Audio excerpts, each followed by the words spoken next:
శుక్రవారం నాడు డబ్బు ఎవరికైనా దానం చేస్తే లక్ష్మీదేవి వెళ్ళిపోతుందా అని చెప్పి చాలామందికి సందేహాలు ఉన్నాయి. నిజానికి శుక్రవారం రోజున డబ్బు ఎవరికి దానం చేయకూడదు, డబ్బు ఎవరికి ఇవ్వకూడదు అని చెప్పేసి జ్యోతిష శాస్త్రం నిర్ణయించింది. ఎందుకంటే శుక్రవారానికి అధిపతి లక్ష్మీదేవి. ఆ లక్ష్మీదేవి సాయంకాలం పూట, అందులోనూ ప్రధానంగా సాయంకాలం సంధ్య వేళలో ఎవరికి డబ్బు ఇవ్వకూడదు, ఎవరి దగ్గర డబ్బు మనం తీసుకోకూడదు. అలా ఇచ్చినా తీసుకున్నా కూడా అలక్ష్మీదేవి వాళ్ళ ఇంట్లో స్థిరపడుతుంది. తీసుకున్నటువంటి వాళ్ళ ఇంట్లో కానీ ఇచ్చినటువంటి వాళ్ళ ఇంట్లో కానీ ఇద్దరికీ కూడా బాధలు కష్టాలు అనేటటువంటివి వస్తూ ఉంటాయి. ఎందుకంటే తీసుకున్నటువంటి వారికి అది తీర్చేటటువంటి స్తోమత దొరకదు, ఇచ్చినటువంటి వారికి ఎప్పుడు వారి ఇంటి చుట్టూ తిరుగుతూ ఉండాలి. ఇవి రెండూ జరుగుతూ ఉంటాయి. కనుక వీడు ఇచ్చినటువంటి వారు సంతోషంగా ఉండలేడు, వీడు తీసుకున్నటువంటి వారు సంతోషంగా ఉండలేడు.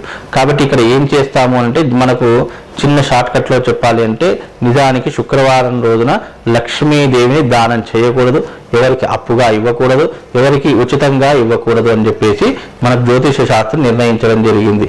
కనుక ఈ శుక్రవారం రోజున ఎవ్వరికి మనము ఎందుకు ఇవ్వకూడదు అని అంటే, లక్ష్మీదేవి శుక్రవారము మనము ఏ చేతు అంటే, కొంతమంది చేతితో ఇచ్చినటువంటి శుక్రవారం ఇచ్చినటువంటి లక్ష్మీదేవి వాళ్ళ చేతిని వదిలి ఎదుటి వాళ్ళ చేతిలోకి వెళ్ళిపోతుంది. అంటే తీసుకున్నటువంటి వాళ్ళు కూడా ఒక్కొక్కసారి వాళ్ళు మన అదృష్టాన్ని తీసుకుని వెళ్ళిపోయేటటువంటి అవకాశం కూడా ఉంటూ ఉంటుంది. కనుక శుక్రవారం నాడు మనం ఎవ్వరికీ కూడా డబ్బుని దానం చేయకూడదు, ఊరికే కూడా ఇవ్వకూడదు.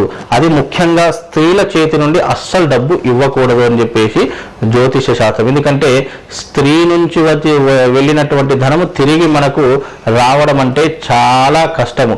ఎందుకంటే స్త్రీ చేతిలో ఉండేటటువంటి ధనము శుక్రవారం రోజున మన ఇంట్లోనే ఉండాలి. కానీ ఎదుటి వాళ్ళకు మనం ఈ రకంగా దానం చేస్తే గనక స్త్రీ యొక్క చేతి నుండి వెళ్ళినటువంటి ధనము తిరిగి మనకు రావడం చాలా కష్టము.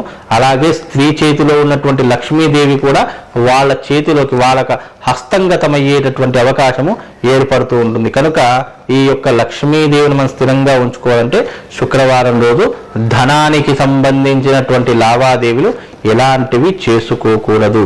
కనుక ఈ విధంగా చేసినట్టయితే ధనలక్ష్మి ఇంట్లో కొలువై ఉంటుంది. లేదా మీరు ఈ రోజున శుక్రవారం రోజున మీరు ఎప్పుడైతే ధనాన్ని ఇతరులకు ఇస్తారో మీ దగ్గర ఉన్నటువంటి ధనము ఉన్నటువంటి శక్తి వాళ్లకు వెళ్ళిపోతుంది. కనుక శుక్రవారం రోజు దానం చేయకూడదు, ఎవరికి అప్పుగా ఇవ్వకూడదు, ఎవరి దగ్గర మనం యాచించకూడదు. ఇది ముఖ్యంగా గుర్తుపెట్టుకోవాల్సినటువంటి విషయము.